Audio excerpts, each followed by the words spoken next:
myself, but let's just go ahead and get this out of the way.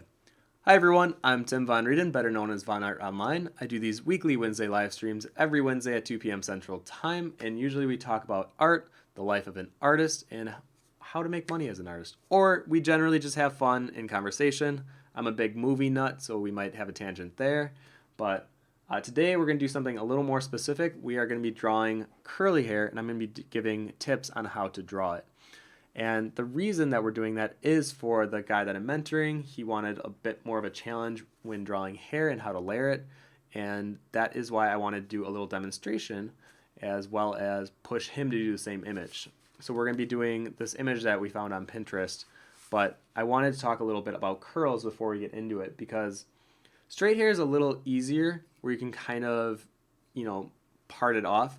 But I think the problem with when artists are starting off, they draw every strand of hair and it doesn't really look like hair. I try to emphasize that to make hair look realistic, it actually is better to block it out in different shapes, in like different chunks.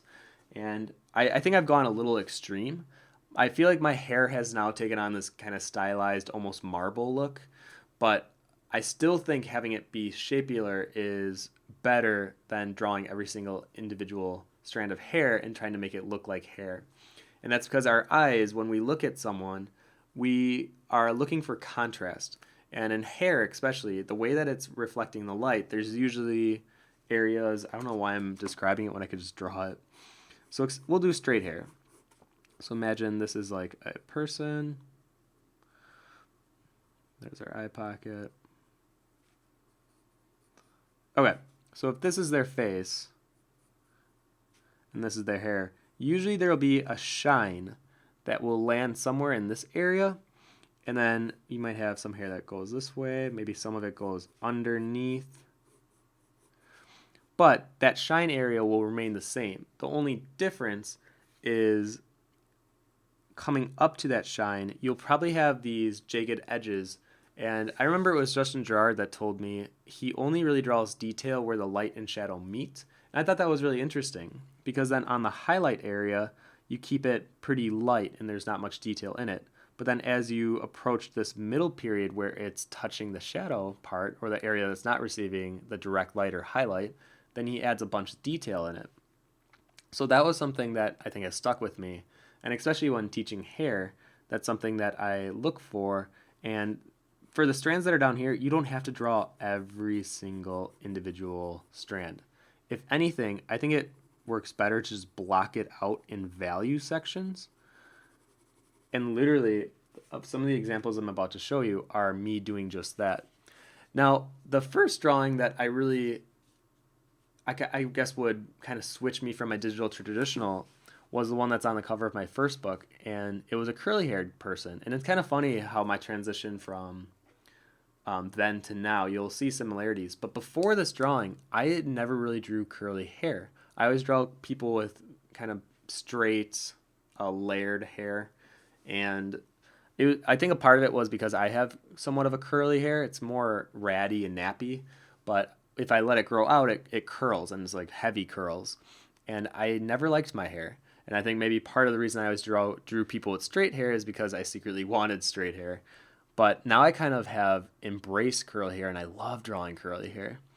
So it's kind of funny that the first drawing that really set my traditional path on course would be a curly-haired person. So anyways, you can see how even though it gets a little more abstract up here, I'm still blocking out. Ooh, thank you, Digital Meow Mix, and Dallas's R for following. But you can see how it's still very shapular. I'm like blocking out chunks of shape, and then I'm kind of detailing within it. And I think this was before I really understood how to detail versus to let things be implied. And I think I still have a problem with that. I want to detail like everything.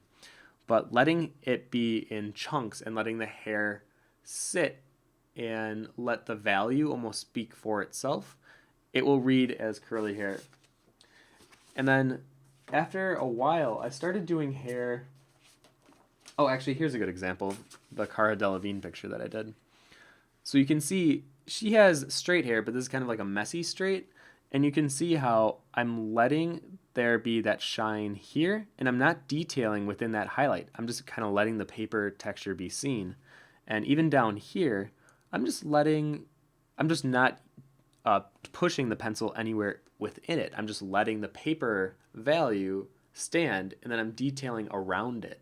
And what's interesting is it creates that illusion of messy hair without actually drawing hair. So this was, I think, a good example for me. I don't know why that's so loud. Let me turn that down for a second. I actually have like a controller for this monitor, so I'm not like desperately like clicking in the corner. But thank you for following. And I mean, this was supposed to be more demo versus realism and stylized, but I think it still does a good job showcasing how I would draw hair if I was to take more of a realism approach. And that's not to outline. I think that's something that if you're going for more realism, there's no outlines in life. So to add lines, you are entering kind of a stylized realm. And I'm not saying that's a bad thing. If you look at all my art, everything's outlined. So I'm definitely on the side of stylized, but I think it's good to understand realism, how it works, and then you can break the rules as you see fit or whatever you want to have fun with drawing. So when I go stylized, I think this is more of a line art example of what I do, and a lot of it would be outlining these big chunks and shapes, adding these like little bubble highlights where you actually outline the highlights, and then you kind of fill in values throughout. I think this was a good example of it doesn't read as realism, but you can still tell it's hair, and they're quite contrasted if you look at them side by side. And then it became something more like this with curly hair. So I knew that I was starting to have fun with it, but I could tell that I didn't want to like add a bunch of value. So these are just like little curls, and then essentially it just leads into a giant shape. So it implies that there's a lot of curly hair, but I'm not actually drawing it. And you can see how even on this side, there really is no value distinction. So I'm outlining, and it creates the illusion of this mop of curly hair on his head. And even when I do messy straight hair, like this is red with her braids, you can see how I am really entering a stylized zone, and I don't even care about highlights or shadows. I'm just caring about contrast and where I think a gradation would pull your eye to different areas. So it's like light to dark near the back of the head where it's really light, and then it becomes lighter, the value itself, as we go down, even though in realism this should be dark. And same with over here, but the lightness picks up, and then since her arm and her shirt are so light, I actually darkened up her braid quite a bit, and that's what creates this kind of illusion of hair through gradations. Now, I also let a lot of like messy strings go off of the hair. I usually do that after I draw all of the hair itself. And she has a shaved head, and for that I literally just do like quick mark making and nothing extravagant with that. Even like with eyebrows, I don't know how well you guys can see that, but I even outline individual chunks of shapes within the eyebrow. So have fun with blocking out shapes when it comes to hair, and I think you'll realize how much more realistic it can look by taking more of a stylized approach. And curly hair, I think, is the best example. You know what, though? Let me really quick, I'm going to grab my book because I know there's a good curly hair example in that. So bear with me for 1 second.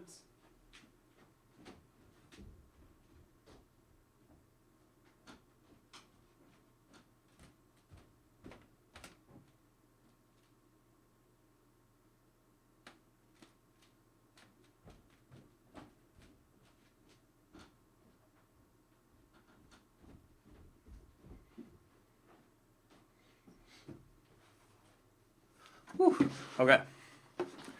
So not to knock on myself too hard, but I think I also have good examples of curly hair done wrong. And I think for me, this one in particular, it reads as just kind of like a curly mess. I don't know. To me, I feel like I should have added more value or more of a gradation because it just reads a little messy and it doesn't read to me fully like hair. That could just be because I've looked at it for too long. Oh, and here's actually a great example page. Well, thank you guys for following. So these were actually when I did I drew you guys was it last summer? I think it was last summer. But you can see how a lot of times I'm just blocking out giant value chunks because this was more of like a realism approach. And I just filled it in almost entirely. So I don't really have shapes within the shape, but the outer shape is what mattered most, especially with short hair like this example here. But I would say, let's see, are there any... I guess with a Tijol, you can kind of see how the hair overlapped, and these little triangle chunks of shadow are what will make or break lighter hair for you. So I would definitely include these little pockets of shadows, and don't just outline it, actually try to fill it in, and you'll see how it will create more of a look like that. Or even up here, you can see how, you can tell his hair is being pushed back, but having a little break here actually gives more of a sense of hair rather than it being artificial, because I think hair can look very plasticky, it can look very like a helmet if not done right. And then more on a stylized approach, you can see how literally I'm just blocking out the entire shape, and then within it I'm using more sharp angles. And I think too often with hair we think soft and flowy, not so much in these sharp angles. And I've definitely been more prone to do more a bold use of either sharp angles or like over exaggerated curls when I do hair. So have fun with working with shape in hair, and I think you'll get a better result. Even with this one, this is a great example of how literally below this line it's dark value, and then above it it's light, but then I have these little implications of the hair overlapping on itself. And those little, just literally, it's like quick little strokes, and all of a sudden you imply a mop of hair on top of this boy's head. These examples actually weren't the ones I was looking for. Here they are. Okay, so this is a good example of literally me outlining everything and not relying on value or contrast. I mean, you can see a little bit of gradation on this front curl. I just couldn't resist, I'm sure. But everything is outlined, and you can see how even though I'm outlining the outer shape, the inside of that shape matters just as much. And there's a lot of little diamond shape, like in, where is it good? Like here, this is a good example.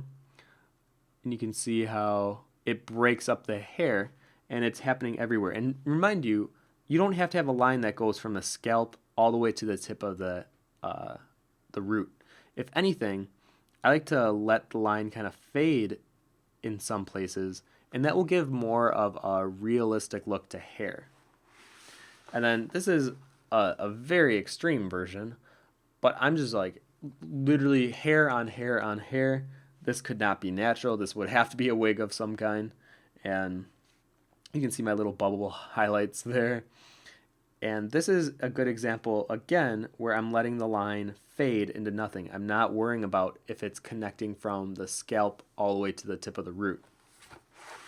Let me, really quickly, I want to see if there's another good hair example in here, because I feel like I might... Oh, here's a good one where I'm really letting the shape kind of define hair. And like these little strokes here, that's all you need, and immediately it reads as somewhat of a shine, a shadow, and then a shine again of hair. And that's what happens naturally within hair. So don't feel like you have to go crazy getting every single strand. So you can see the difference between like this page where I'm not really emphasizing detail on the hair, but it still reads as hair, versus a page like this where I'm really, you know, adding the detail and letting every edge of the hair be seen. And then there's times where I don't draw the hair at all. I literally draw the area around the hair. And this was a very spiky example for me. I wanted to play with a graphite stick. But you can see how even without light and shadow, it still reads and is recognized as hair. So I think there has to be some level of, I don't want to say like almost unconformity to the hair. I don't think perfect symmetry ever looks good with hair, if you're drawing it at least. And to have a lot of implied mess without it being like super messy. So Let me see if I can find a good example of what I'm talking about rather than just talking about it. I like showing it. I think as visual artists, we all have more of an understanding when we're seeing what is being said versus just being told it. So here's a good example where I guess this one's more of like a contrast because the hair in the back of the boy gets really light. And if anything, I'm just drawing the area around the hair, and that's what implies the hair. But then on the opposite side of the head, I'm doing the opposite. So the background's really light, and I'm detailing the hair. But you can see how just those little strands that are just poking out of that larger shape, that almost is what will read more as hair. But you first have to focus on the initial blocking and shaping of the hair, and then you go into the secondary details, which would be those little strands that stick out. Never focus on the little strands first. I think that's where you get too caught in detailing too soon, and you're not focusing on the larger shapes that must be present. See, now there's a fun example of me literally just having fun with hair, but we're entering more of an unrealistic look at hair there. So then here's another good example of letting a gradation speak for you. But I know this is more of a detail one, honestly. But I think it's good to know another curly hair. So this is my character Chase. I'm definitely letting a lot of overlapping. And I think with curly hair, at least the way I used to do it too, and this would be like an example of it not being done so well, is you just kind of overlap, and that's curly hair. Overlap, overlap, overlap. Where what I'm learning now with curly hair is not only is it overlapping, but sometimes it's pushing in a whole nother direction where we're often thinking of it going, especially with straight hair, it's like all being pushed to one side. But curly hair, it could be like pushing toward the viewer, toward the camera. It could be going the opposite direction, and it could be even doing an opposite curl. So this is a good example of where the curl is going this way, but then there's another curl behind it going in the complete opposite direction. And sometimes that will happen with curly hair. There's another example of detailing up here and then literally letting it be implied and then detailing down here. I mean, this is really stylized down here. This looks plastic down here. But you can see at least up here how if you detail one area, the rest of it will be assumed and implied, and you don't have to necessarily detail it. I didn't realize how often I could just use my own book as like a demonstration example. And I didn't realize how much I draw curly hair. I feel like I draw it a lot more than I gave myself credit for. All right, let me find one more example. This would be more of like a fro, like a more volume example of curly hair. I think with curly hair, you either have these tighter curls that kind of stand out, or you have a volume hair, and that could be as like an afro. And with this drawing, I was more implying like a wig, like a big poofy cotton candy wig, because it's supposed to be like a carnival character. And that's why I pushed a lot of detail down here so that the viewer knows, okay, this is a big curly haired whatever, if it's natural or unnatural, so that when it comes up here, I don't have to necessarily detail all of it. It can be just implied. And I think that's a good lesson for anyone that likes to detail and detail a lot. I think that is something that they need to learn how to imply something, because sometimes over detailing will actually ruin it. Well, thank you, TR4E3, if you're following. All right, I think that's all the examples from the book that I'm going to use. And, oh, you know what, really? Actually, no, that's not the only example. When I did this lion, I mean, obviously lions have a mane of hair. And you can see how here I'm really pushing stylization. I have given up on realistic rendering of a lion's mane, and I'm just having fun. To me, hair can be so much fun because oftentimes the face or the bodies that I draw, they're very static. They're not very dynamic. So when I go into the hair, all of a sudden it introduces this flow that wasn't present before. And I think I've just been having so much fun with not keeping in the realm of realism that's why you see a lot of my drawings nowadays become something more like this, where the hair is so over the top and stylized that it almost reads more as like marble And I've been looking at a lot of statues recently as my main reference, and I think it's definitely coming across in my drawings. And you know what? I guess I can show you a quick sneak peek. I'm going to have this new drawing that I've been working on for the last like 3 weeks. I'll have it done by the end of this week. And he also has curly hair. But I've been focusing, or at least I did, on the chickens down here. You can kind of see what I have going on. But this drawing I'll hopefully post on, I want to say Saturday. So if this drawing is something that you are interested in seeing, I will definitely have it finished before then. Because I'm pretty sure July starts on Sunday or Monday. So I have to have this drawing done before the end of June. Okay. I think, oh my gosh. Oh, you guys can't even see on the camera. I had so much drawing. I didn't even realize I had drawings on the backside of, like, what was I doing? What kind of a mood was I in? What are these drawings? Tim, what are you doing with your life? But I have to really quick erase a lot of the smudge that just happened on the picture. Why, thank you, Zahara Tina, for following.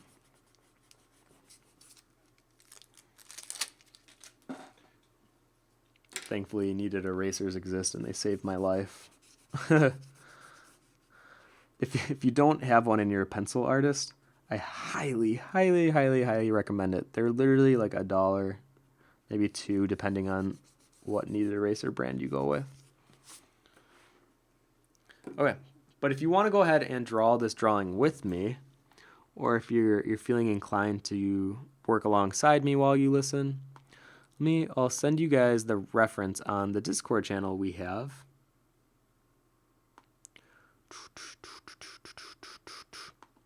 Oh, I forgot to post the... Oh, Tishel did.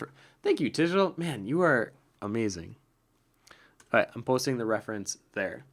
So the reason I had troubles looking for this reference image is because the person I'm mentoring also wanted to be challenged with rim light. So I tried to find a light that was also from behind, and that's where that drawing came from. And before I get into the actual drawing period, let me go ahead and answer any questions, because I just blew by doing a lecture for like a half hour there.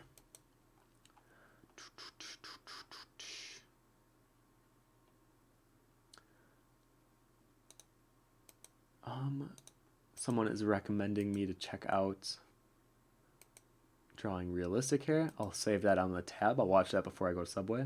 Or actually, no, I'll watch it while eating Subway. There we go. Digital says, this is my hair. I don't wear wigs. I swear to God, if you don't know that reference, I'm getting a divorce. I'm assuming that has to be a RuPaul Drag Race quote. Digital says, the page after the page with my face is a good example. With the long hair and bunny ears. Yeah, that one's interesting. I still have mixed feelings about that one. I should draw a mullet. I haven't really drawn a mullet yet. You're right. Tishel says, are the ones in the front of the book where the hair turns into something else? Let me see what you're talking about.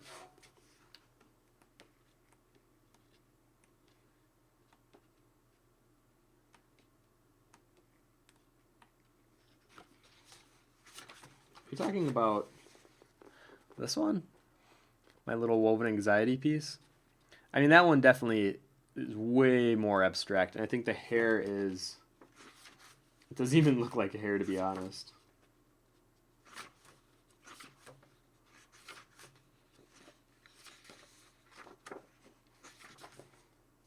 It's funny, I didn't realize how much of this book I could use as example, considering most of it. Oh, here's one of Troye Sivan. You can see his curls on the top there, and this is an example of detailing. So I'm using detail to represent curly hair.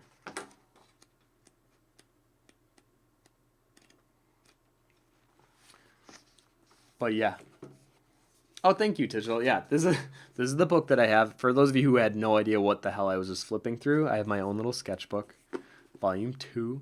I actually just had to do a reorder because I ran out from my last Kickstarter. So stay tuned for volume 3 next year.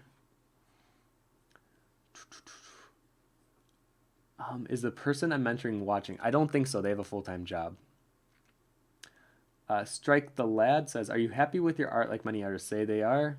Like still fighting with their art and always wanting to change it. But how could you not be happy? Like your art is fit for museums, but how do you feel? How do I feel about my art?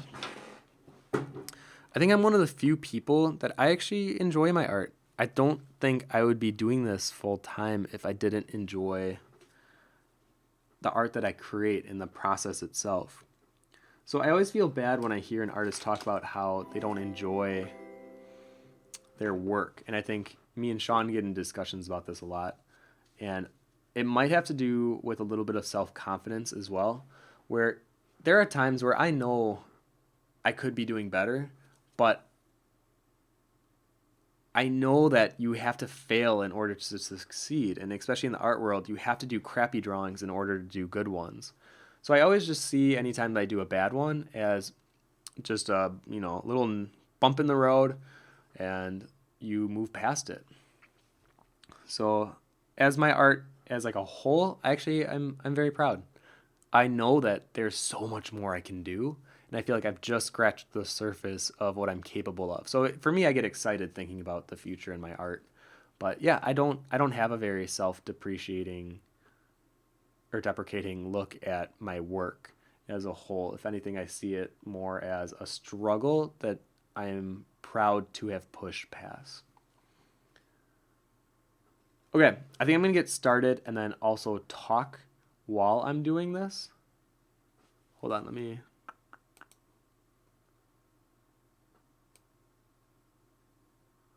Oh no, I'm getting that weird thing where Twitch is dropping a lot of frames. Can you guys still hear me? Hold on.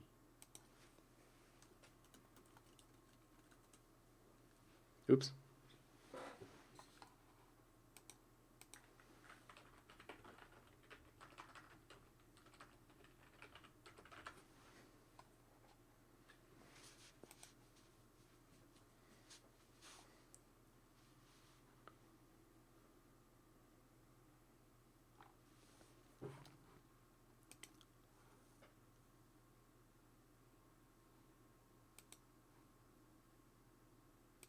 I don't know why it's dropping so many frames. Oh, wait, you can still hear me though. This is either an issue with our internet or with Twitch and their server. I'm hoping it's Twitch.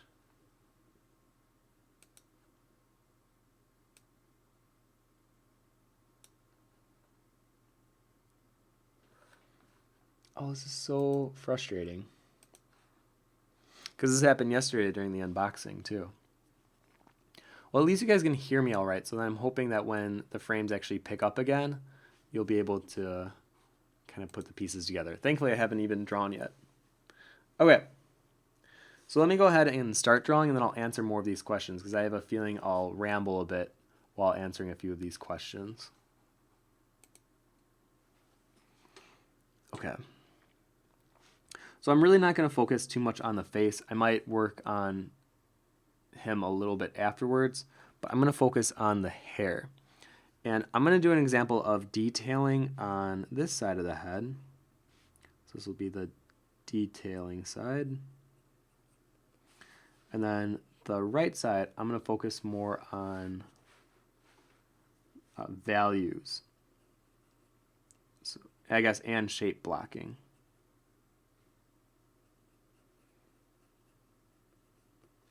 Because even though I'll be blocking out some shapes on this side, a lot of it will have to be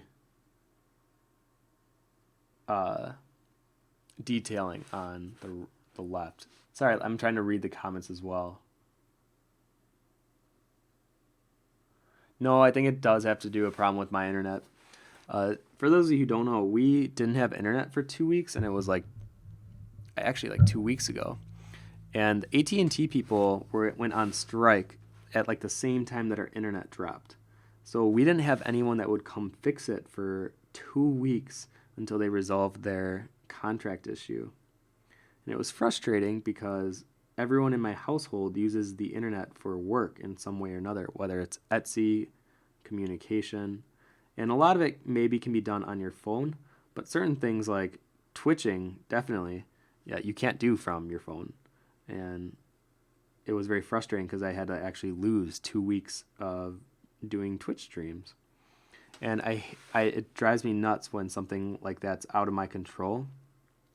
But they came and fixed, but they did a workaround way of fixing it where we still don't get 50 megabytes down, which is what we're paying for. We're only getting like 17, and that's why we've still been experiencing lag and all that. And unfortunately, until I call them again, I don't think it'll be fully fixed. So maybe that's something I'll do today. Just get that done and over with. It's like one of those little frustrating, like why didn't they just do this already on their own end? Didn't they know? You know what though? I'm gonna let that one slide. At least I still have enough internet to email people and do the basic necessities. So anyways, as I'm drawing hair here, I'm looking at the reference image, and a lot of what I am detailing is essentially I'm blocking out the shapes of the hair by drawing one side of it and then coming back and drawing the other side. And I'm sure you already know this, but hair will tend to get thicker near the base of the head, and then as it goes out, it tends to become a little thinner. And a lot of that has to do with maybe if it's like a group of hair, some of those strands might be cut, there might be split ends, so by the time it gets to the end, it's nearly not as thick as it when it started near the root, near the scalp.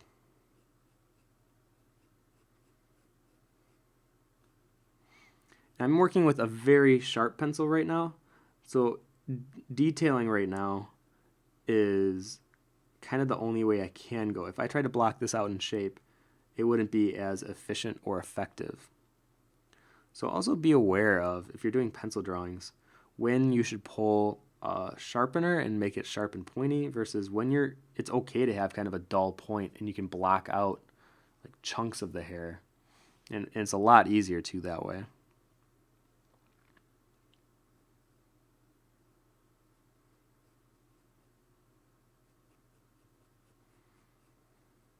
And if you see me looking up, it's because I have the reference on my third monitor, actually. It's my little laptop, my lappy.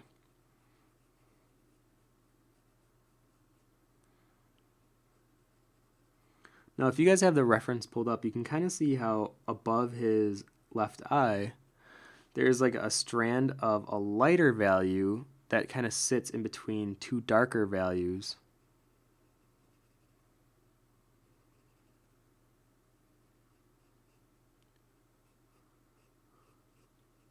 So the way that I would represent that is I just don't shade within it. I definitely want all my pencil strokes to be in the movement that the hair actually is as well. Because, unless if you go for more of a stylized look. I've definitely had drawings where I'll just like cross-hatch and I'll do a bunch of different directions. But if you're going for more of a realistic look, I definitely would recommend pushing the pencil in the direction that the hair is actually going.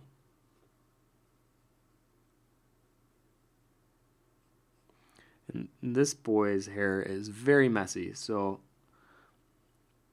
it's okay if it doesn't look perfect. You can kind of get away with it. And you might get in that realm where it will look sloppy, and that's okay. Because curly hair is meant to be messy and wild. And if it doesn't look messy and wild, it can almost look artificial, which is kind of where you get a marble look, which I obviously love the marble look, but if you're going for more realism, I think it kind of breaks it. It looks less like hair and more like rock and or plastic. I've seen a lot of, even things I've done sometimes, depending on how you place the highlights, it can look very plasticky. So I would say keep your highlights to a minimum. I think every time you add a highlight, it definitely gives more of a sheen to the hair, more reflected look. And their hair could be wet or oily, but if you add too much, you're really pushing this kind of artificial realm.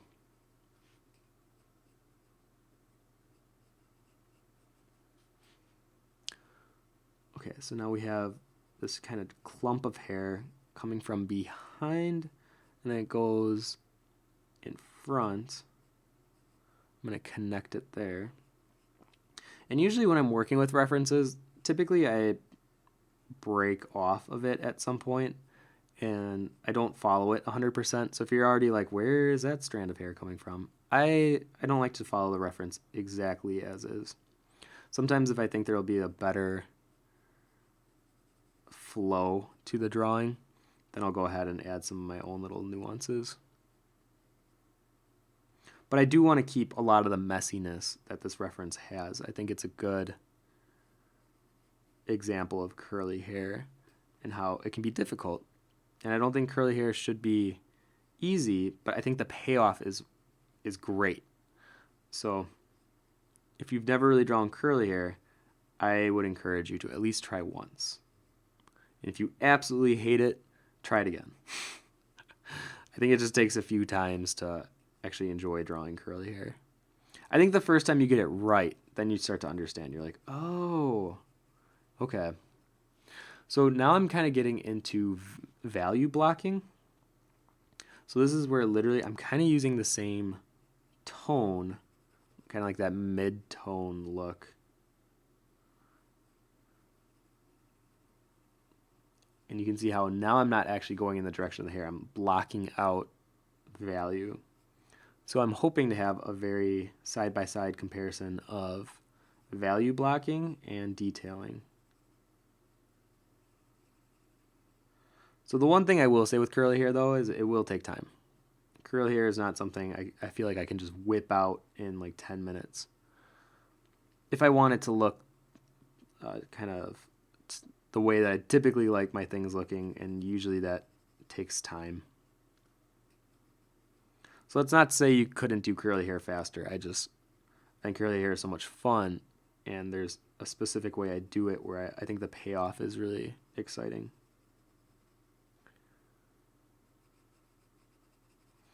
So now I actually brought the reference in Photoshop, and I grayscaled it so that I can just focus solely on values.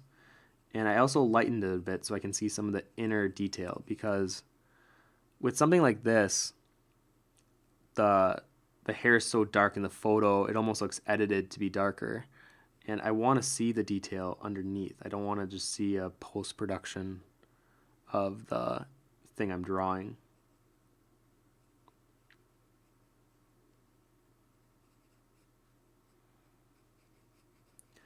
And usually my favorite part of curly hair is where one curl meets another, and then that curl overlaps it. So then you get this sharp point where they meet. And that happens all the time with curly hair.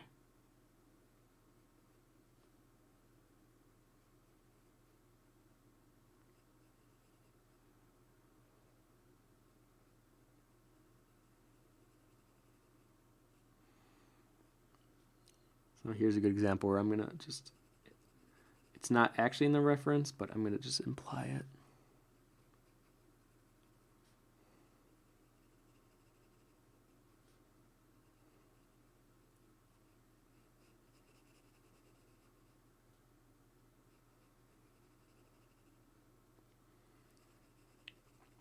So this would be another practice of looking at shadow shape, essentially. I mean, actually, this is more value than shadow, but I think in this case, they kind of overlap.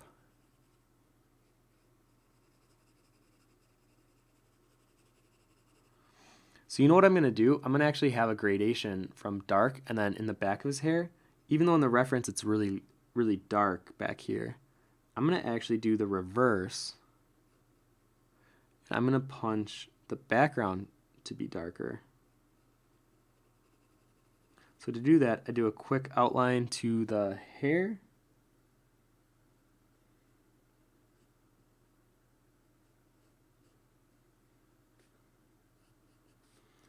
And I'm going to detail, or not detail, I'm going to do a shade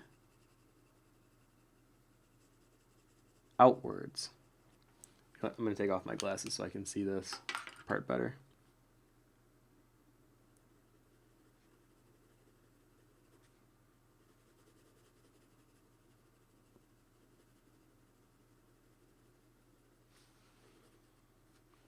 And then same with his neck here.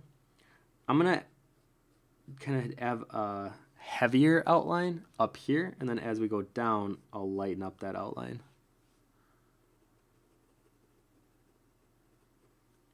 See, and this pencil is so sharp, it's actually hard to do a gradation out.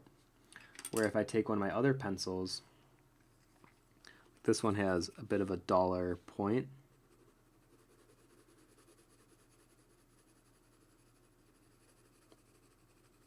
You can create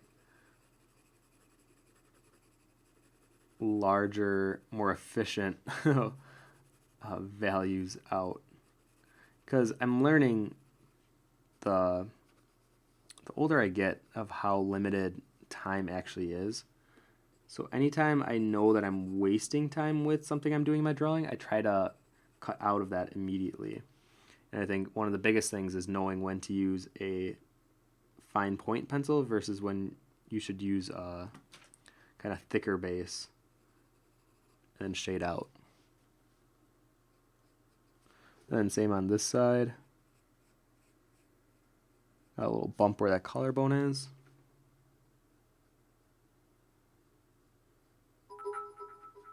Whew. Well, thank you. Hey, Tibrato. That one's Tommy. I don't know what, that one would be really easy for me to remember because of the T's. And it's my dad's name. But thank you. And thank you, Phantom Tree, for following.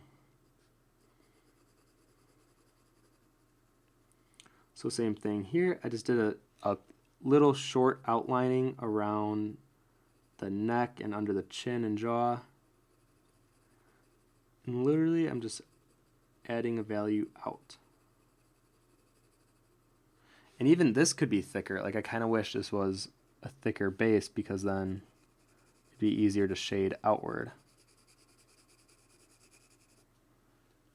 We're kind of getting that more rough blend, and I'm not looking necessarily to get that.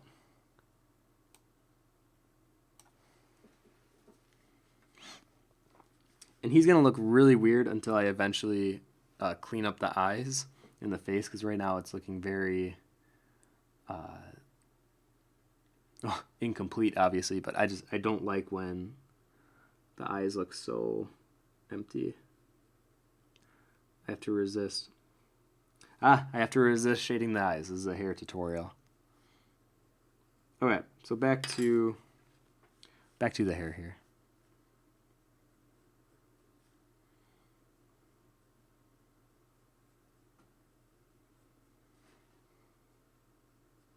So then what I'll eventually do is I'm going to work with, where's my 2H? 2H. There you are. So my 2H, I'm going to then value out his skin, but I'm actually going to make his skin darker than his hair. Something like this. And then I'll do more of like a realistic shading on his skin tone, but not on his hair. And it'll create, hopefully, a cool mix. Because, I mean, a lot of what I do is experimenting. Sometimes I don't know how it'll look in the end, especially with like demo live streams like this. But like, what a good excuse to at least try. Because, I mean, this is me experimenting live with you guys. And I think when artists become established enough, I think they're afraid to take risks. I think they're afraid to let people see that, yeah, they still make mistakes. They still struggle with their art. Not every time they put the pencil to paper, they create a masterpiece. And I definitely felt that pressure. I don't feel it so much anymore. I feel very comfortable with showing my work in progresses, my thumbnails. But I think for a while, yeah, I think I had this self-inflicted pressure that I wasn't allowed to post anything rough. I wasn't allowed to post any mistakes. But I think Patreon has really kind of pushed me to not care because I can't. I mean, I'm letting everyone see my thumbnail sketches, my little book of drawings that I usually carry with me. And those are filled with dumb little mistakes, in my opinion, and I just have to be okay with it. Oof. Okay, let me read some questions here. I feel like I've been too much on my own talking here. Yeah, Twitch was definitely. I think that was on my end with the internet lagging. Felix says, "Do you think art school is necessary for an artist to be amazing? I just met with a tattoo shop about an apprenticeship, and he was talking about requiring schooling." I find that surprising. No, I definitely do not think in the modern age that schooling is necessary or important.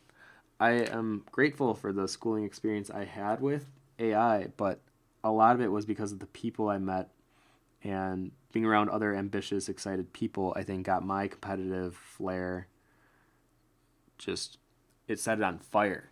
And I really entered the zone of trying to prove myself, not so much to my teachers, but to my friends. And we would share advice. Like if someone learned something about Photoshop, like a multiply layer, we would share that amongst ourselves and be like, "Oh, did you see how Nubia rendered this? She just learned how to do this in Photoshop." And then it just became this like melting pot of ideas that I don't think I would have gotten just from the internet alone. I mean, you definitely can, but I think having that live interaction, for me, it meant a lot. But I find it surprising that someone would say schooling is necessary or required because I don't feel like that's happening much anymore at all. And if you have a strong portfolio, I've said this so many times, and especially when Pui and I did a talk. Actually, we did it last Thursday. Me and my friend Pui Che, we did a talk in Milwaukee, and it was alongside of our gallery show that we're hosting there. And the talk was how to be an entrepreneur, or well, it was titled something so bizarre. It was like on the artist as an entrepreneur, but in my mind, I would just tell people how to make money as an artist. And during the talk, we mentioned art school because we had a lot of people in the crowd that were kind of curious about should they go to art school, should they not. And I think my final piece of advice to them was when I was offered a job at Pixar, they didn't ask for my credentials, they only asked for my portfolio. And what I found interesting about that was we were taught so much in school about how you need a degree, you need a certain amount of years in the field before getting some jobs in the industry. I honestly don't think that could be further from the truth nowadays.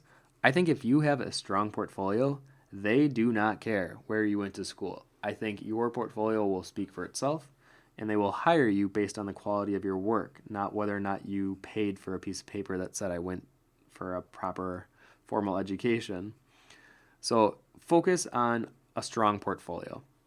And if that tattoo shop can't see your worth because you don't have a paper saying it, I don't think you should necessarily want to work for them. And try. There's so many tattoo parlors. I hope there are by you because I think you should go to another one and show what you're capable of creating. Now, I'm not as familiar with tattoo world as Sean would be, but I'm sure there's some kind of pre-knowledge that you should be aware of, like how to use a tattoo gun, what it feels like to be tattooed, what goes into it. I feel like there has to be some kind of proper training and stages that you do have to do. So I don't want to just write it off completely. Maybe that's what he was talking about.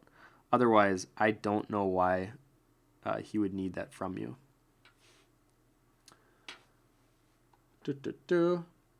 Strike the Lad says, if I just want to buy your sketchbooks, then leave the Etsy store, can I just delete the account and my mother's card from it? Yes. Yes, you can. Jan4 says, when will the red contest end? Oh, yeah. For those of you who may not know, I am actually hosting a contest right now for my character Red. Partially, mainly, due to the fact that I have almost finished her backstory chapters, and I wanted to send out a little booklet to all my Patreon followers.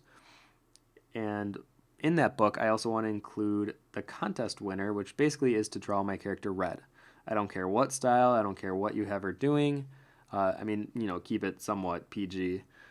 and I will pick a winner on next week, actually, on this live stream. But the due date is July 1st, so anytime in June, really, to have it done.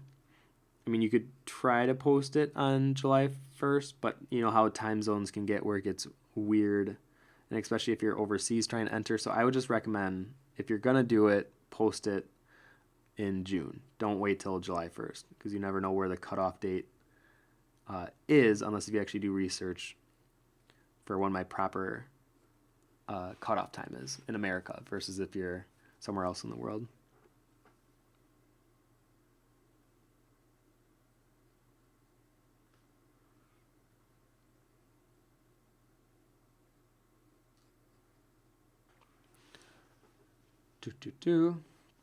Super Liuk says, thoughts on mechanical pencils? You know what's funny is I've been primarily working with traditional recently, but I mean, most of my drawing career has been with mechanical pencils. So I actually think very highly of them. The one thing I will say that I kind of understand what my teachers were saying when they would recommend me to stay away from mechanical is, and sometimes you can have this problem with traditional. Mechanical pencils always have a sharp point. And I think in terms of efficiency with your time, you can waste a lot of time with a mechanical pencil that you could just have a traditional pencil work a lot faster. And also, obviously, if you're working with mechanical pencils, typically you're working with just an HB lead, because most mechanical pencils come pre-filled with HB lead strips.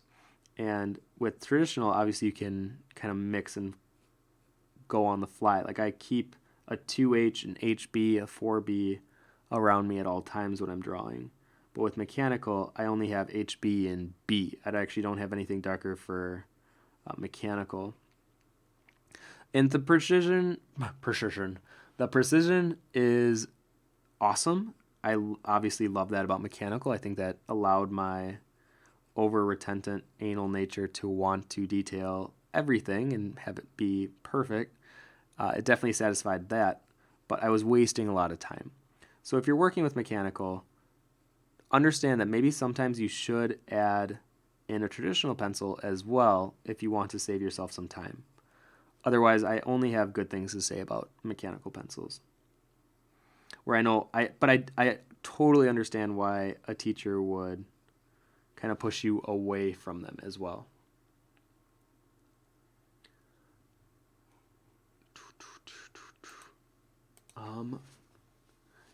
Leo says, I often lose track of the strands and they start to look really flat or they don't make sense. Do you have advice about that? It already happens with waves too. You definitely want to be aware of, one, your larger shapes. Like right now, this is a bad example where I'm doing detailing on the side. But focus more on your larger shapes first. Let those read as hair. I think too often we focus on the detailing, and if the detailing doesn't look right, it's really hard to fix. And that's because you're right. Once you get into the detailing phase, it's hard to change it and edit it because you'd have to either erase it or you'd have to start over. But if you're blocking the hair out and it looks like hair beforehand, like this to me actually reads pretty well, where this it reads really poorly right now because I have a bunch of different shines everywhere. It's not consistent yet.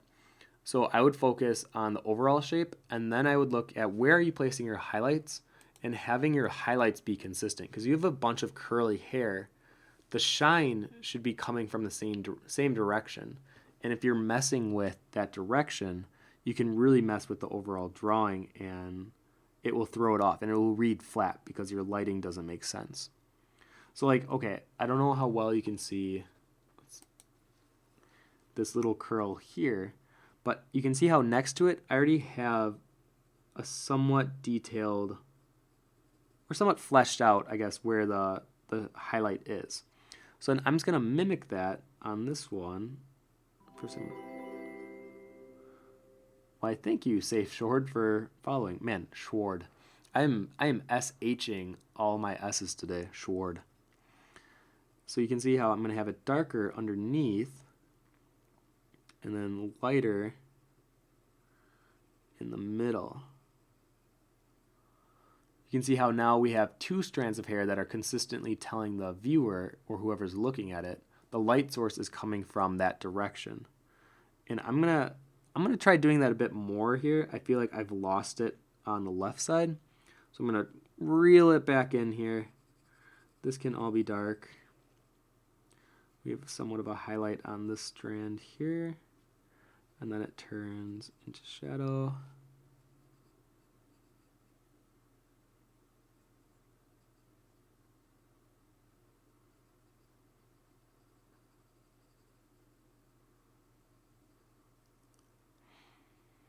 So a lot of it is checking where your highlights are, if they're looking flat. But if you have consistent highlights and you've done a good job with it, it really should read as hair. And if it still doesn't, then I feel like your shaping might be off. It might not actually be your detailing. Tijel says, is your mother called Tammy? Timmy, Tommy, and Tammy. That'd be pretty good. Ari, wait, I feel like, I know I'm going to say this wrong, but I'm pretty sure you asked me to say RX or Erix. Says, how are you managing time at the moment? It's been interesting. I think now that I have other things going on in my life, I am, well, one, I'm trying to enjoy the summer, but I have a lot of cons right now, especially August. My schedule's just every weekend, basically, I'm gone. And now with being in a relationship, there's things with time management there. But, I haven't even told you guys about the good announcements that I've had in my life recently. So I'm pretty sure, if you guys already heard this, I'm sorry. So I'm saying this more or less for the people that don't know. But the first great thing that happened was my art hero, Alan Williams, is doing a solo show in California, and he is able to select a handful of artists to join him alongside of his work, and I was one of the artists that was selected. Now, as much of an honor as that is, the tricky part is you also have to submit a drawing and have it done by the end of July to be amongst his work. So immediately I'm like, okay, I have just been requested by the person I've looked up to and kind of encouraged me to push pencil drawings to be my main medium. And I have to have a piece that goes alongside his and stand out as something that doesn't look terribly, I guess, incapable of the mastery that I believe he's capable of with pencils. So I have to really make sure I spend a lot of time on that drawing. And I want it to be one that I can be proud of and proud to put it amongst this gallery, amongst his work. So yeah, that one's been on my mind a lot recently because the theme is personal gods. So I haven't had one image that really I thought just was perfect fit. I'm going to just go with it. Otherwise, I think I would have started it already, but I still haven't had a great idea for that yet. So that was one. So I was like, okay, so July, I have 3 cons, but you know what? I'll make it work. And then all of a sudden, not only this Alan Williams thing, but ImagineFX contacts me. And I have wanted to be an ImagineFX for the longest time. And when I was a librarian back in college, I used to read them every single time they would come into the library because I had to put the little sticker on the bottom right that said what month it was and what magazine, blah, blah, blah, and replaced the old one with the new one in the front bookcase. Anyways, the dream began after I realized that I could be an ImagineFX. If I worked hard enough, if I pushed hard enough, I could be an ImagineFX. And I think that would be like a goal that I kind of set for myself then. Now, I was featured in the ImagineFX Sketchbooks edition, and I'm not going to make that seem any less than. But my dream was definitely to be in the monthly magazine. And they contacted me when I was in Colorado, and they want me to do a tips and techniques workshop for the main magazine. And I was like, oh my gosh, absolutely, like sign me up. A part of me was like, I don't even need to get paid. I just want to be in it. But it is a paid gig, and I am so excited. But then at the end of the email, I realized that the due date was July 8th.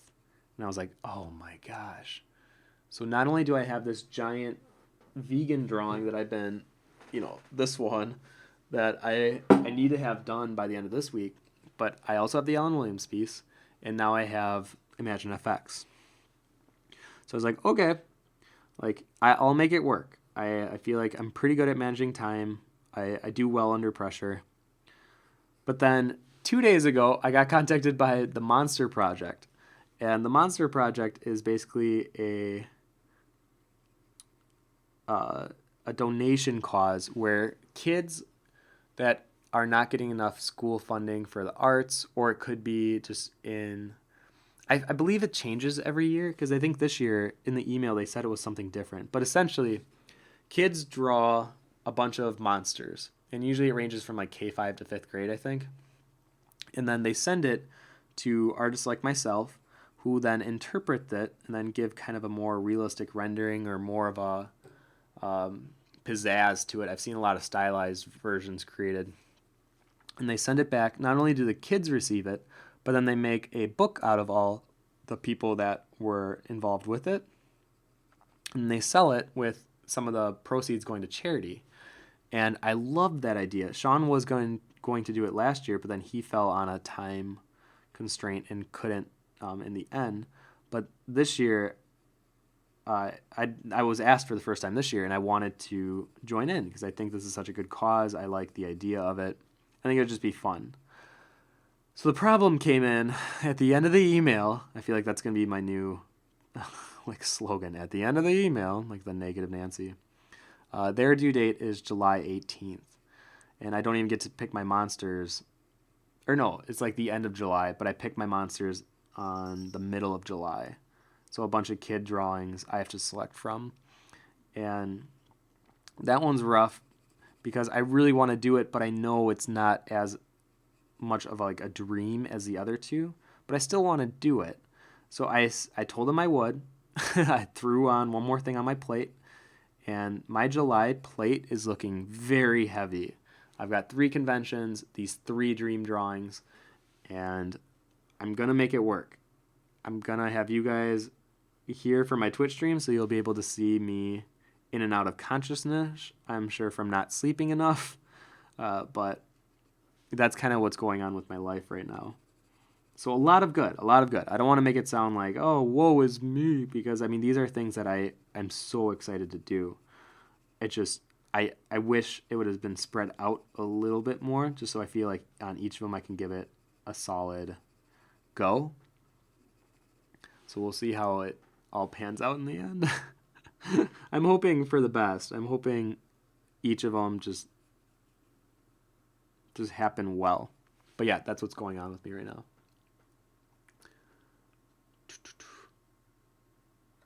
Tidgel says, when we asked about the Pixar job offer in the past, your answer was that you declined because you were happy with CG Cookie. But now that you're doing your own thing, if they would offer again, would you accept, and why? No, I still wouldn't. My answer, I think, would be the same, because I love what I do now. And Pixar, to me, when Pixar offered me the job, I was still kind of in love with them as a company, and it kind of has fallen out a bit. I still appreciate Pixar films, and every now and then I'll watch one and I'll be like, wow, that captured the magic of what Pixar, I think, offers. But I just don't see Pixar in high regards as much as I used to, unfortunately. But I mean, besides that, I love being an independent artist. I like picking my time schedules. I like going to different shows and having the ability to sleep in on a Monday if I want. Where I think with a full-time job, those become limited. And CG Cookie was so good to me. I mean, we only worked, we didn't work Fridays near the end of my stay with Cookie.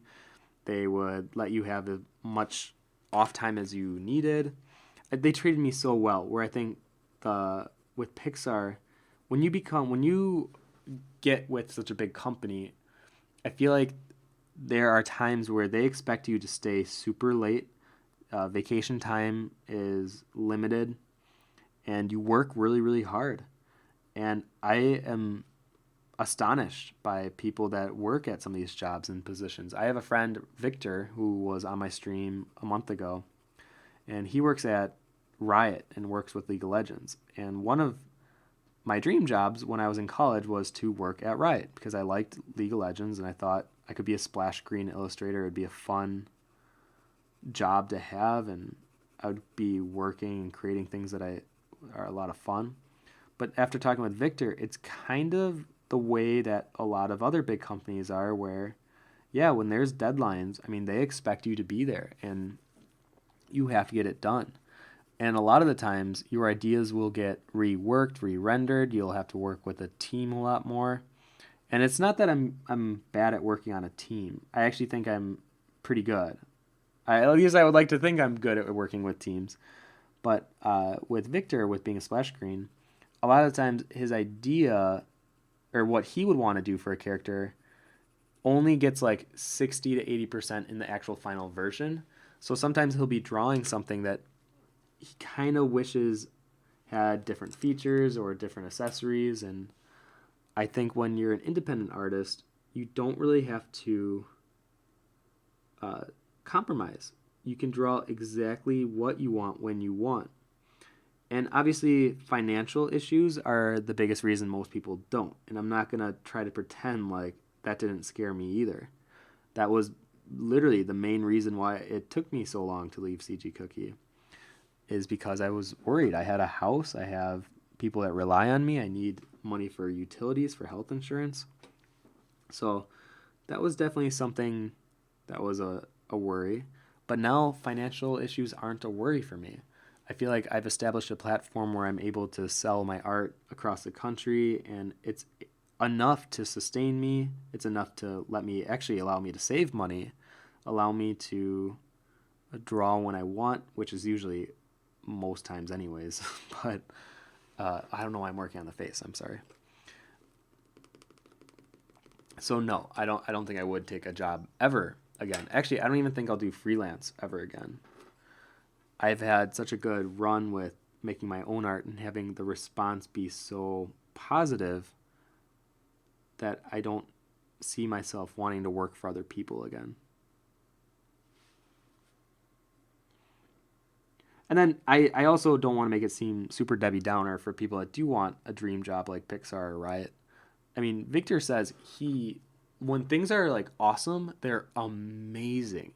And sometimes you get that team vibe and they're there to pick you up. Because sometimes when you're independent, you kind of have to rely on yourself a lot to get going. You're your own boss. So if you're not good at managing time and you know that about yourself, I think it'll be a really hard transition to want to go independent if you choose that life. So I think there is a little bit of dependability when it comes to having a full-time job at a Riot or a Pixar. And having that team energy can be amazing. So that is something I do miss out on. But since I live with so many people, so many artists anyways, I feel like I still get that camaraderie that I would desire that a full-time job offers.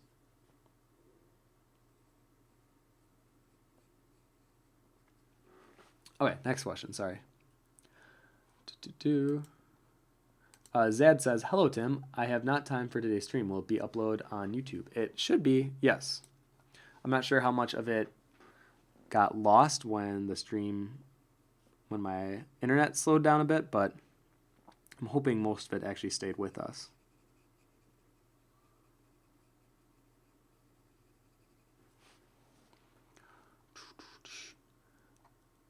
Zad says, "Yay, man, I'm doing 3A2 with mechanical pencil, and it already took 20 hours. I will need at least 20 more, so traditional is definitely faster." Yeah, traditional pencils will get the job done faster than mechanical. But I'm like, sometimes I need a mechanical pencil to get the precision.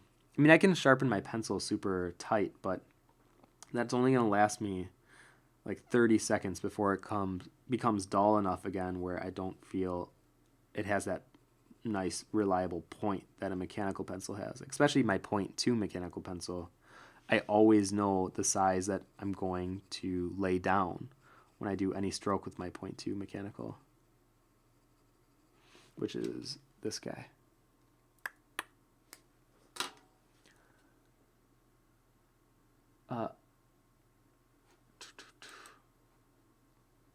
where's that? Ellen says, where was it? I lost my will to draw, especially to post it online. Do you have any advice on getting out of this bad circle? Thought I'd reposted it. You may have missed it. Oh man, you lost your will to draw. You know what? I feel like you've been putting too much stress, and mind you, I'm gonna assume a lot, but I feel like you may have been putting a lot of stress on what drawing is supposed to mean. For me, drawing is relaxing. It is actually a way of therapy for me. Not that I feel like I'm going through like hardships or anything, but even if I'm feeling down or if I'm feeling sad or upset or whatever it might be, when I start drawing, I lose that. I feel like I get into the zone where I'm focusing more on the drawing and I'm like thinking about where to put values, where to put contrast. I usually have a movie on in the background, so it's like a very pleasant experience for me. And I feel like somehow drawing has become unpleasant for you. So I would do your best to remember why you started drawing in the first place and maybe take yourself out of a commercial element, because I think sometimes when drawing becomes too much for a financial gain, we lose sight of why we started drawing in the first place. And I know that because I've felt that heavily in the past. So just sit down, start drawing, draw something that you love. Don't have any intention of posting it online. Like, make it for you and only you. And maybe don't even let any of your friends see it. Like, make a drawing that's only for you, and I hope that you learn to fall in love with drawing again. And it doesn't become this big burden that, at least for me, sometimes it became more about, will this be a good print? Will this sell? And I'd never want that to be the reason why I draw ever again. So find the right reasons is, I guess, what I'm trying to say. Sketchio says, I was about to ask how that is going, the pressure. It's good. I like to credit myself in thinking that I do well under pressure. I'm hoping that's true, or I'm going to trick myself into thinking that's true. And I guess I'll share with you guys the updates along the way of these projects that I have to have done by the end of the month in July.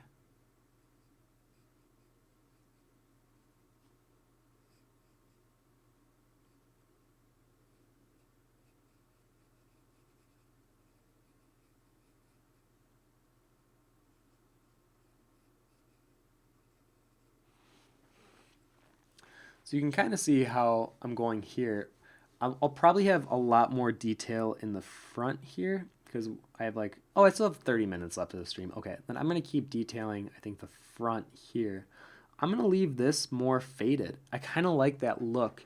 And when people think of contrast, they usually only think of dark value, light value. But there's way more levels of contrast. It could be, the more obvious one would be like saturation or hue.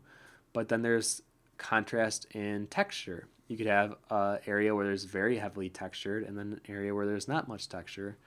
In this example, you can have an area where it's not very detailed, not very precise, and then you have an area that's very detailed and precise. So there's levels of contrast, and I like to play with as many as I can in my pieces. So not only do I have a value contrast with the more obvious back of the hair being very light and the dark background and dark here, but then I'm going to play with detail. So I'm going to have it very detailed here, and I'm going to leave it kind of faded in the back. So have fun with contrast.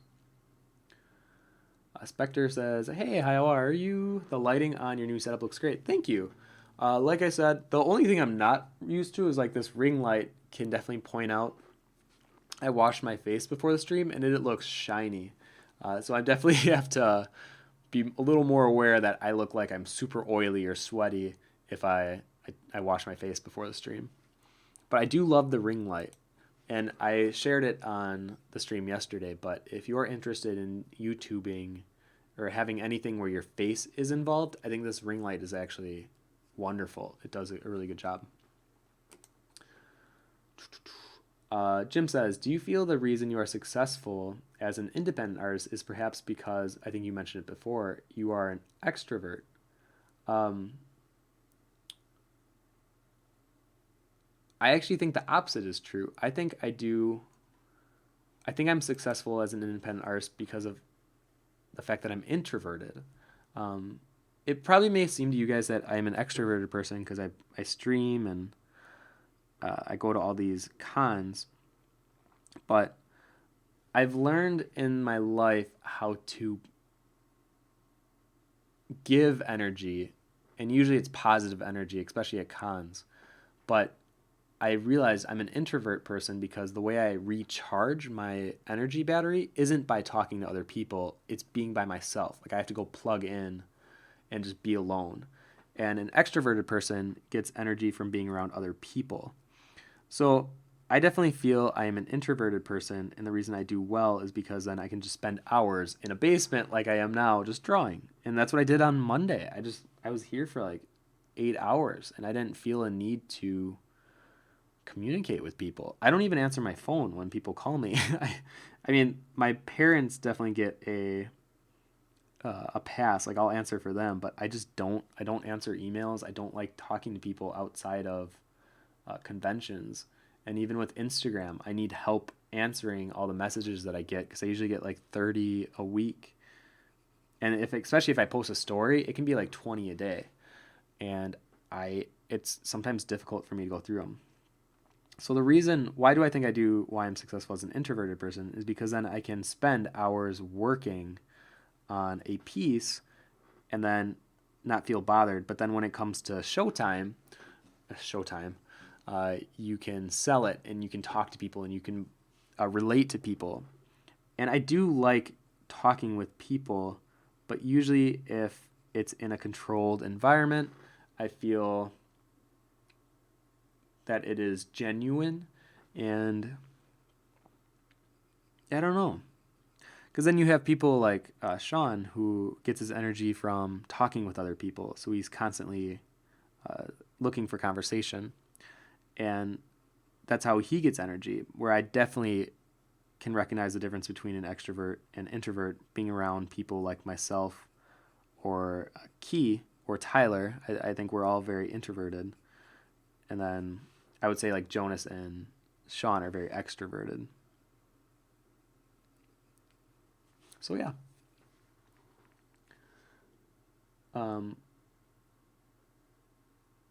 Ari says, I've been focusing a lot on, or Eric, that was the one where I think you told us to pronounce it Eric, said, I've been focusing a lot on learning to draw faces and anatomy, but the result is that my previous style doesn't come natural to me. It was rather abstract and fantasy, and I miss it. Any advice besides just keep drawing? Yeah, I feel like the just keep drawing piece of advice that people share should just be implied at this point. It's obviously the best way to get better, but most people don't seem to follow it, and I'm still confused why that doesn't seem to ring true with people. But anyways, when you're drawing faces, I think you have to be very critical upon your own stuff, and I think you're going to have to take some extra work into making it better. That could be bringing it into Photoshop and flipping the image, putting the reference image right on top of your drawing, and then seeing where is the connection being missed, where is it looking rough.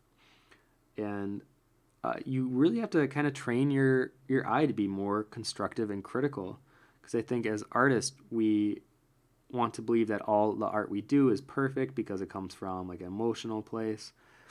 And I'm not going to tell you how to art, but I will say if you want more of a practical technical prowess, you do have to work on seeing your work that without having an attachment emotionally to it. You have to look at it and be like, where can I improve? And I think that's something that a lot of people don't do much anymore because everything's just, well, good enough. That's literally the worst two words you could ever say. And that actually, it was echoed in the movie Whiplash. I remember watching it and I couldn't agree more with the teacher on certain aspects. I definitely don't agree with that method working on everyone. If you guys have seen Whiplash, I'm sure you know what I'm talking about. But I think having more of a kind of critical, constructive look at your work, and if you feel like your faces aren't looking very well, okay, take a step back from them, really analyze, are my proportions wrong? Do I feel my shadows are wrong? Are my details misplaced? And it could be things that you might not even recognize. Like, I had a student who for the longest time, couldn't see that they were drawing eyelashes wrong, and how eyelashes are curved, but the top ones, they don't go like, don't curve straight up. They go out and then they curve up. So oftentimes when you draw eyelashes, like even on this boy right here, I'm going to draw them out of the face. They don't go straight up. And then the eyelashes, they come toward the camera and they go around the spherical nature of your eyeball. They don't all go in the same direction. And until you really look at your work, I don't think you're going to learn. And when I say look, I mean observe and analyze. Not just look, observe and analyze. I should be using different language too. So really look and observe, or observe and analyze what looks wrong and then fix it. Even with this little sketch before the stream started, I could tell something was wrong. I had to erase the eyes like 3 times because I didn't think they were in the right placement. I still think they're a little off, but I was like, you know what, stream starting in 5 minutes. I gotta run with it. And if I had more time, I would keep erasing that eye until it looked good. I never just compromise if I have the time to rework it. And I think that's something that is also lost nowadays with artists, where there's this idea of it being good enough. And I hate that. I hate it. I hate it. I hate it. I don't hate much, but I hate when an artist compromises their own ability, especially if I know that they're better. And I think with your work and where you are, I think you should take an honest look at why isn't this looking the way I want it to, and do everything you can to correct it. Talking about something never fixes anything in terms of like getting better at art. And maybe there'll be times where you're having a critique maybe session with your friend or art teacher, whoever it might be, and then something clicks in your head. So that's an example of where talking would help it through and make the piece better. But more often than not, I think there has to be more of an objective execution on your end to erase it and then rework it and do it with intention. Don't just blindly draw, like really focus on what you're trying to get better on.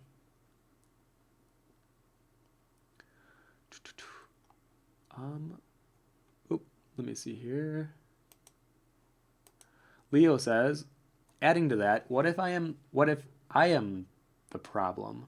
Like the reason to draw is to get out stories and characters, but they are never good enough. So I hate it, and the thought of putting a stroke on the paper and struggling makes me hate it.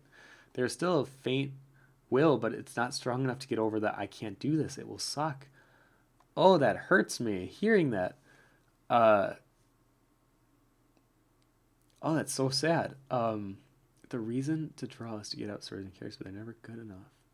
Who is telling you that they're never good enough? I feel like you're saying that to yourself. Oh, that hurts. Hearing that hurts me because I know that you're probably very critical on yourself, and you need to learn to trust the process and that it will get better, and that we were always told in college you have to do 10,000 crappy drawings before you started doing good ones. And yeah, at the time I was bullheaded and like, I don't make crappy drawings. Like I try to always put my best foot forward and make quality. But hindsight, yeah, they weren't that great. But at the time I thought they were okay. You really need to stop looking. I think this is okay. So kind of countering what I just said about being very critical and constructive of your work, I think that's good if you have the right mindset. If you are going into a piece and you already feel like you're going to hate it, I think you need to rework the way you're thinking and seeing art, because already you're projecting the idea that it will fail. And I really do believe in this energy thing that I've been kind of reading about the last 2 years, about the energy that you put out can manifest itself. And if you're putting out the idea that your drawing won't be good enough, while you're drawing, I feel like you're just going to make mistakes because you have this weird subconscious thought that it won't be good. And I want you to shake that. And I guess the next piece of advice would be similar to the last one, where I want you to do a drawing for yourself again. Don't worry about its quality.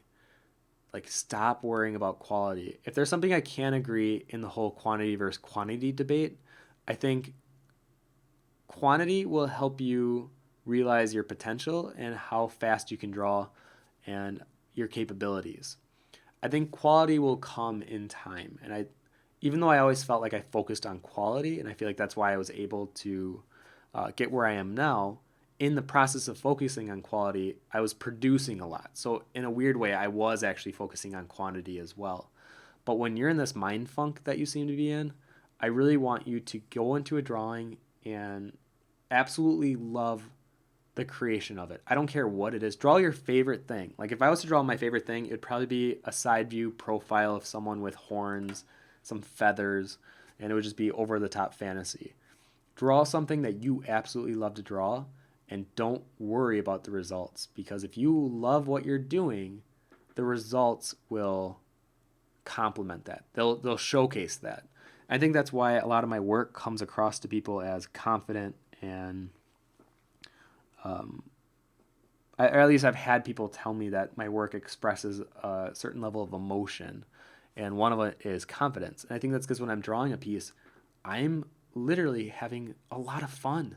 I love to draw, and I think that reads in the end result. And when you hate your drawing, I think that equally reads in a piece.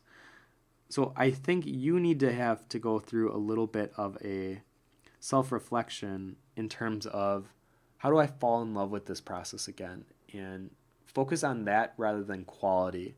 Because if you're already hating a drawing before you get into it, I don't think you'll ever get out of that cycle.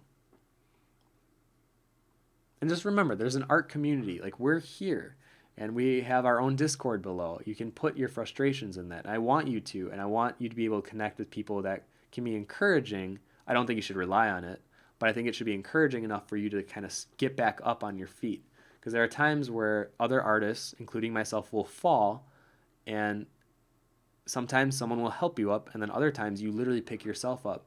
But if you really feel like you've fallen and you just cannot get up like the commercials, then, have a friend help you pull you out of that funk. Thank you, Chimachia, for following. Okay, moving on here. Digital says, I wish Tim happy birthday about 2 months before his actual birthday. That way he sees it on time. See, Digital understands me. Sketchio says, I'm always being worried and still do about the fact that if I eventually take the path of freelance or generally be my boss as an introvert, it'll be so hard to attract people. This is a good question too. So in terms of how do you be an introvert and still be able to talk to people, especially at like trade shows and stuff? You know what? This is interesting because my friend Pui, he will talk a mile a minute. He's really good at upselling. He's a very business-oriented person. But then outside of that, he's very quiet, and he listens more. And he says that he has different facets of himself that he'll step into certain roles. So when he is around friends, he feels like he can step into like the friend Pui. When he's around family, he can be the family Pui. And then when he is at a convention, he is in like business person Pui mode. And he says it's like a mask, and you put the mask on and you become a different person. So sometimes you may notice this. Sometimes when I'm at a trade show, I'll put on my glasses. Not because I need to see, because I got LASIK, but these are the computer tinted lenses, or yellow tinted lenses for screens. Anyways, sometimes I feel like I'm a little more professional, or I give off more of a professional vibe when I wear my glasses. So in a weird way, this is a good example of how an object can actually help you feel like you're up to the role, the task that you are given. And if you go to a trade show, maybe try to find something, maybe you're wearing something that you feel very comfortable in and you feel like you can engage in people with. But I guess my best piece of advice would be everyone at comic and anime shows are awkward, including you. Everyone's just awkward and socially weird. There will be like some people that you can tell are just the life of the party, but they won't put you down. Like, they have no intention at any con. I never see people with intention to like want to tear people apart. I've only had really good conversations with people at my con. Sometimes it can get a little weird and you don't know why they're talking to you. Why, thank you, Addie, for subscribing. You don't know why they're talking to you about something. It could be like a video game or like a proposal that you have no interest in, but you almost feign it, and you still smile, you give them respect, and you learn how to talk with people. I don't think I was a very quiet kid. My older sister is super extroverted. And I think because of that, me and my older brother, we became very introverted because Katie would kind of do all the talking for us. And it wasn't until college that I kind of learned that people saw me as the extroverted person, where I was still coming into college afraid of, like, I was like hiding the fact that I love Studio Ghibli because no one else in my high school knew what that even was. Like, to give you an idea of how sheltered and bubbled of a life I lived before college. And all of a sudden you go to college and everyone's weird. There is no social ranking. I feel like people ranked people on how good they were at art or at how weird their interests were. Like, what's if you know like a really weird anime that no one's heard of, you were like cooler in school. So like the opposite became true. The social ladder didn't exist. And I feel like that's very true for cons as well. Everyone's weird. And you'll be surprised by how many people you'll connect with at shows selling your art, because the people that go to those shows are actually a lot like you. And for me, that's been such a joy. And I think the reason I would never get a job again is because when I go to shows, I've had 8 people now cry at my booth after reading my book. And either they read it in front of me, which makes me like super on edge. I'm like, oh, you're going to read that entire book right there in front of me? But I've had people come back to my booth, and then there's a real genuine connection I feel with people. And in life, I do think that that's, at least for me, that's a meaning in life that I search for. So I think you'll be surprised by how many introverted people you'll attract because of the fact that you're also introverted.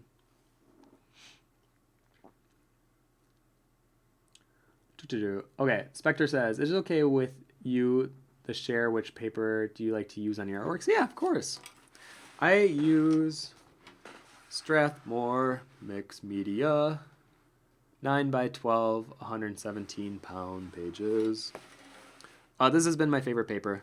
I don't see myself ever switching to another paper. I mean, maybe. Actually, I shouldn't say that. That was a horrible statement. I don't believe in absolution, so I shouldn't say never. But this paper has treated me very well because I feel like it's thick and sturdy enough where it's not crinkling on me if I accidentally rub the paper, where thinner paper would definitely crinkle. And I love how much texture I can leave behind in a drawing if I choose to, based on how hard I'm pressing into the paper itself.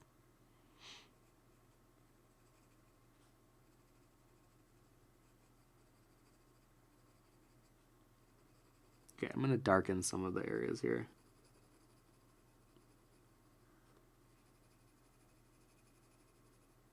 I feel like it's obnoxiously bright. Yeah, I think I will finish this drawing even after the stream. And you know what? How much time do I have? Okay. I'm going to focus just a little bit on the face to end off here. But you can kind of see in the hair example itself how oops. Got a little too close to the paper there. Anyways, you can see how I'm working on contrast in a lot of areas. I'm overly detailing this area. I'm going to keep this area more blank. And I'll just do a nice simple pass on the face. I may have a little bit more of emphasis on realistic lighting because the person I'm mentoring wanted to do a rim light. So I'll probably have a little more emphasis on that. But otherwise, actually I'm going to work with the 2H. Otherwise, I'm going to keep the face very simple. So yeah, I guess for the last 10 minutes, let me go ahead and answer questions as I render out the face here. Jim says, I'm definitely more of an introvert too. I do some of my best work in private, sometimes in the wee hours. I feel you on that. Having a full-time in-office job right now is exhausting me terribly. Yeah. It may seem like I don't understand, but I actually do understand, considering I worked at CG Cookie.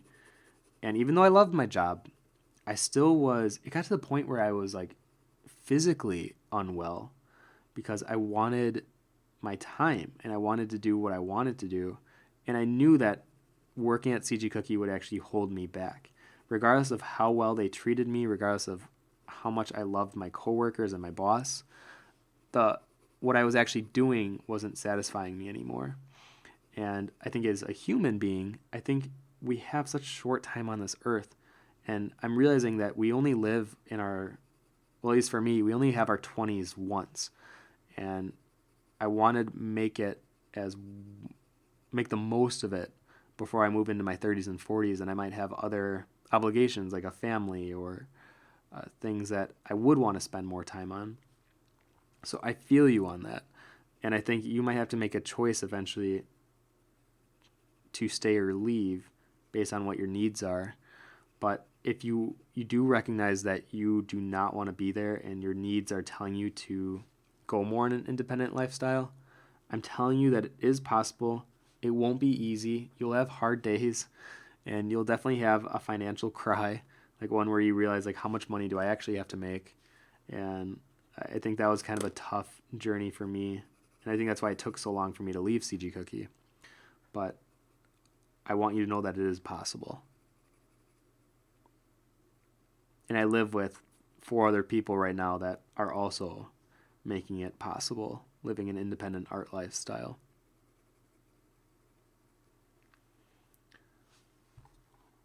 Chase says, do you still teach art outside of Twitch, that is? No.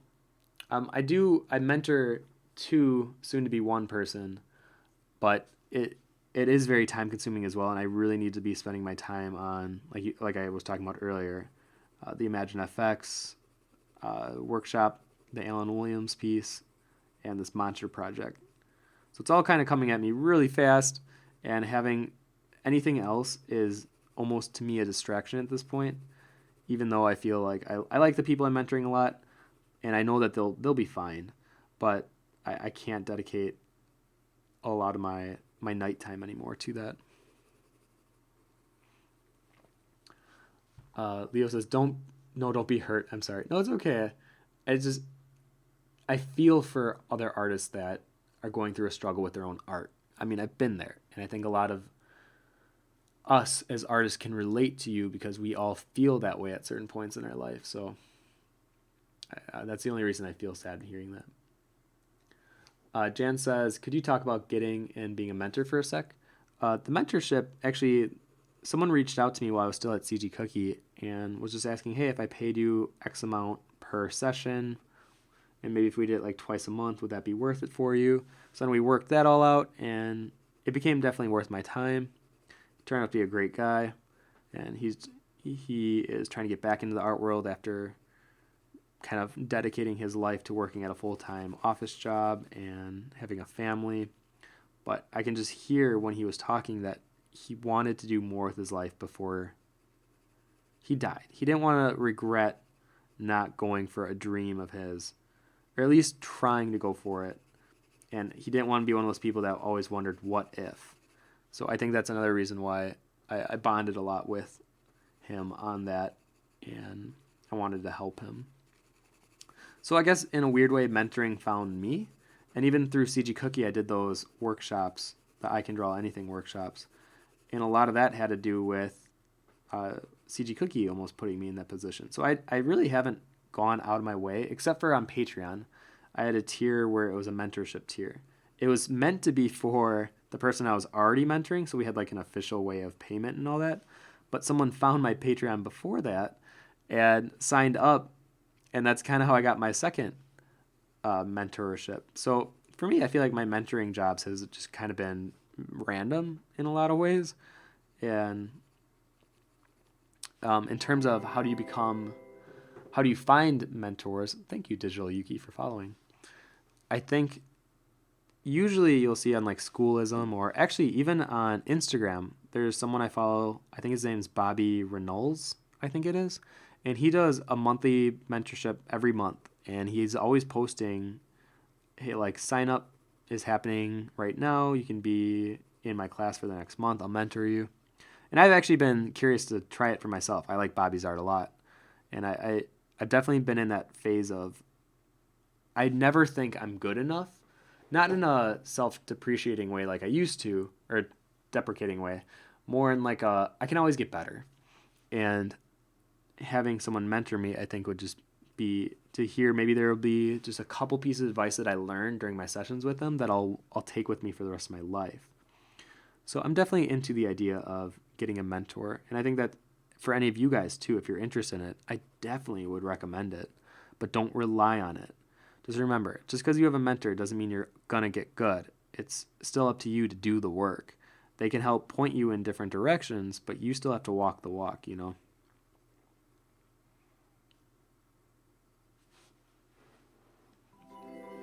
All right, we're getting some of that lighting in here.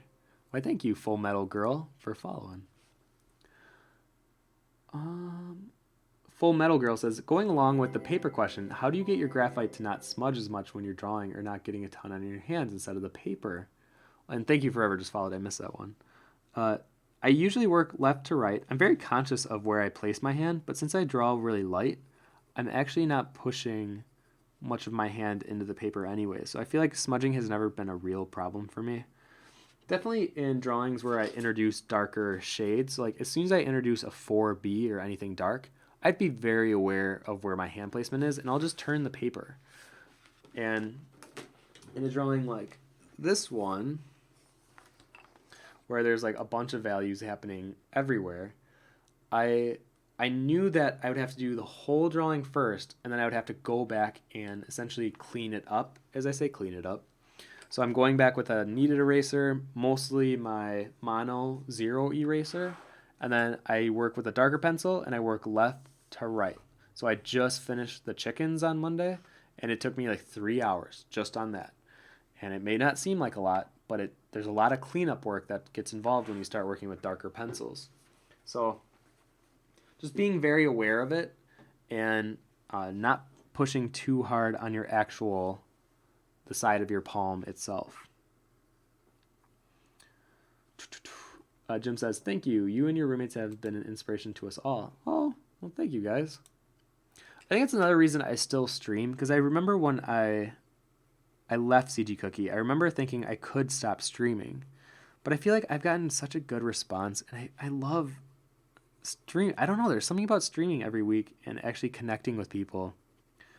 And I think that kind of goes back to being an introvert. It's like I set the time, I set how long I'll be streaming for, I set the subject matter. Well, thank you, Anabiosis and Cracio, for following. And I think for that reason alone, I never want to give it up. And also to kind of showcase that I'm still a person. I think it becomes weird sometimes. Like people won't even come to my booth because they treat me like it's like a weird celebritism. And I never understand why, considering I think in the art world, no matter how big you get, you'll never be a celebrity.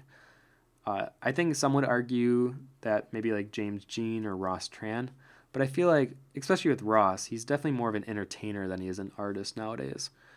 And I think streaming, at least like this, where it's live and there's interaction, there's questions happening, I think it kind of just shows you that, hey, I'm just a normal guy, that I work in my basement, maybe similarly to how you guys work. And through just hard work and perseverance, you can make it. And I really want that to be a message that I continue sending the rest of my life, is that hard work pays off. And I've sacrificed a lot to get to where I am now, and I'm sure that a lot of you guys are too. And to know that those sacrifices won't go in vain, I think is encouraging. Thank you, Digital Spirito, for following. So yeah, I don't ever see myself giving up these little live streams.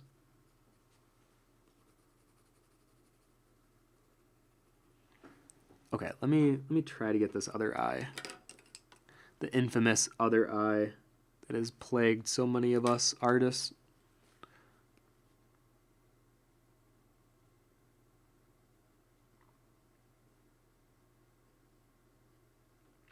Now he has super hooded eyes. I think that's the other weird thing that I have to like capture here.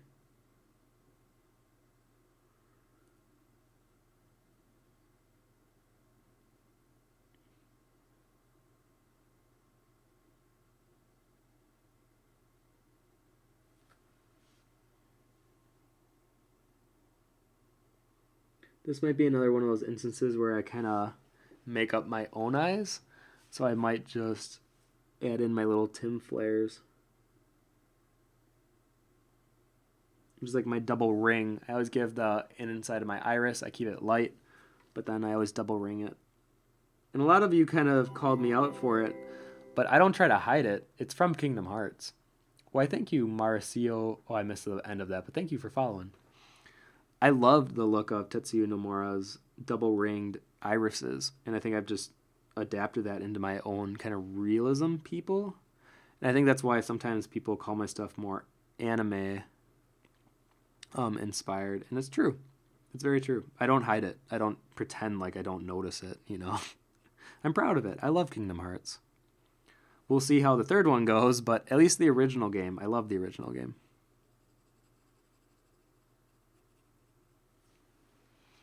There we go. Yeah, his eyes actually came out there. I like how that looks. Tommy says, at what point in the process do you decide what level of detail and how much rendering you will do on the piece? I feel like you just know. Like, there's a gut reaction. Like, when I look at this piece, I know that there's cleanup work that I'm still able to do. I know there's a lot of little editing that can happen. I want to add in his freckles. Freckles are a big thing for me. I used to be very ashamed by my freckles. And I feel like drawing my characters with a bunch of freckles has allowed me to be more okay with them. Let me pull up my 2H again. Even with like this level of detail, if there's areas that I feel like I can successfully improve upon while still adding to the piece and not detracting from it, then I still know I'm not done yet. That's not my 2H. It's funny how I'm able to recognize that now right away. So yeah, if you can still recognize that there's areas in your piece that you think you could improve upon, then you know it's not done. But if you look at your piece and you like the little contradiction you've made, or the little areas where it might not be perfectly realistic, but you've stayed true to who you are and what you wanted to draw, then you know you're done.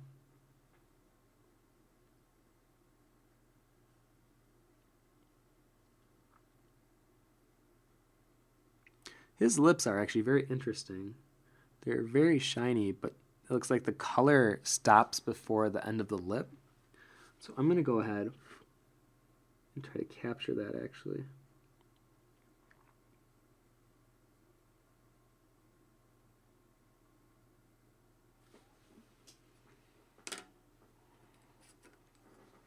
Let me ask.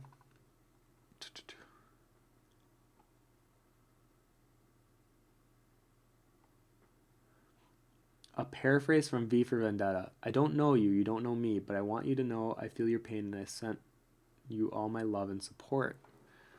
Got it. Yeah, I like that movie. That one's a good one. That one's a good egg.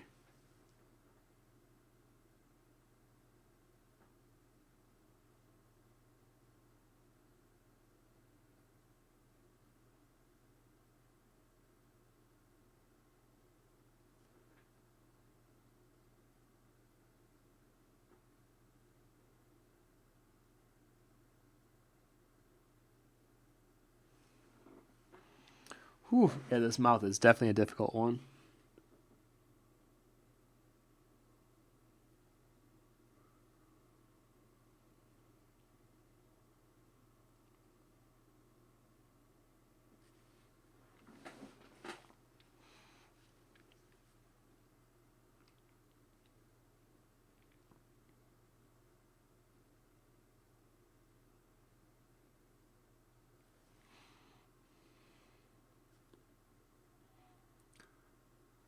Yeah, I definitely will have to do some editing there.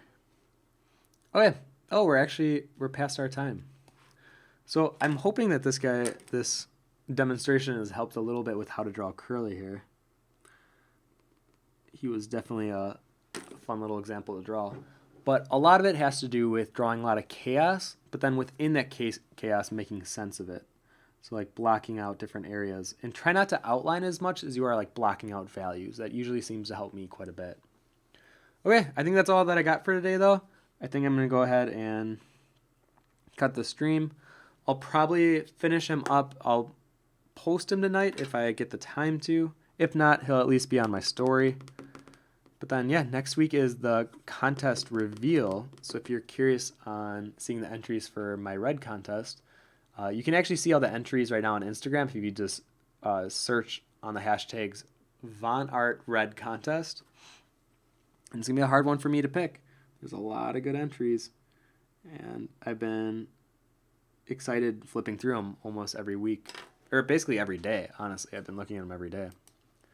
Okay, I'm going to go ahead and get that. So thank you guys so much for coming. We do these every Wednesday at 2 p.m. Central Time. And that's -5 GMT if you're outside of the States. And I don't know what next week will be on. I know for sure I'll announce the red contest. What will I be doing? I'll probably be working on something for ImagineFX, or at least like I can show some in-progress stuff. I'm pretty sure I can't show you the final result for stuff, but I have to do a lot of tips. So maybe I'll do like a tip on, it'll either be like on how to draw a clump of feathers or something where I'm showing maybe a wing. I don't know. We'll see. Maybe a horn. I don't know. I'll do something that's very comfort zone-y, so that way I feel like I'm giving it my best job. Okay, thank you so much for coming to the stream, and hopefully we'll see you next week. Okay, take care, everyone. Bye. Bye, bye, bye, bye. Bye, bye. Oh, I have to find the thing again. There we go.